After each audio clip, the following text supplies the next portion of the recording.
કેસના આરોપી દીપક સિંધીને લઈને સૌથી મોટો ખુલાસો થયો છે। આરોપી દીપક સિંધીના રાજકીય કનેક્શનનો પર્દાફાશ થયો છે। દીપક સિંધીનું ભાજપ કનેક્શન સામે આવ્યું છે। 2017માં દીપક સિંધી ડીસા શહેર ભાજપ યુવા મોરચાનો મંત્રી હતો। નિમણૂકના 1.5 મહિનામાં જ યુવા મોરચાના મંત્રી પદેથી દીપકની હકાલપટ્ટી કરી દેવામાં આવી હતી।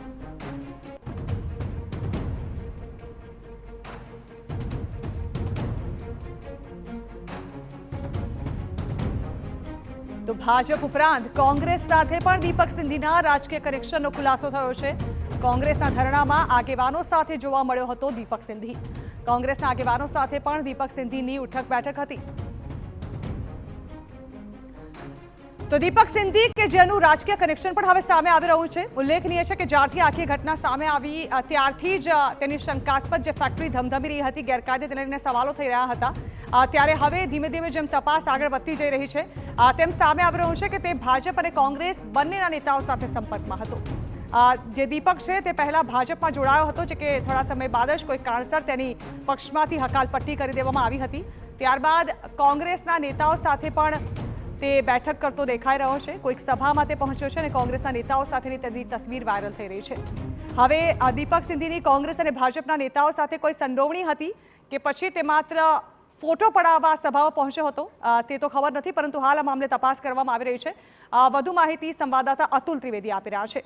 અતુલ, દીપક સિંધી અને તેના પિતા બંનેની જે પ્રકારે ફેક્ટરી ધમધમી રહી હતી ગેરકાયદે, તેના પરથી લાગી રહ્યું હતું કે કોઈ મોટા માથાનું કનેક્શન તો નથી આ દુર્ઘટના પાછળ।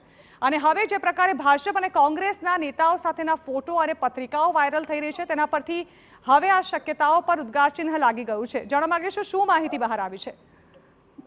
આજે ડીસા જીઆઈડીસીમાં જે ફટાકડાની ફેક્ટરી હતી એ ગેરકાયદેસર ફેક્ટરી હતી અને તેમાં બ્લાસ્ટ થયો ને તેમાં 21 લોકોના મોત થયા।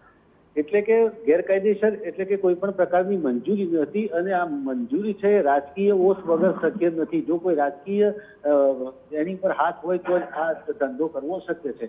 જોકે અત્યારે જે સોશિયલ મીડિયામાં કોંગ્રેસના જે ધરણા હતા ને તેની સાથે જે દીપક સિંધીના ફોટા વાયરલ થયા છે તેને લઈને એક આશંકા પણ સેવી શકાય કે આનું રાજકીય કનેક્શન કોંગ્રેસ સાથે પણ છે।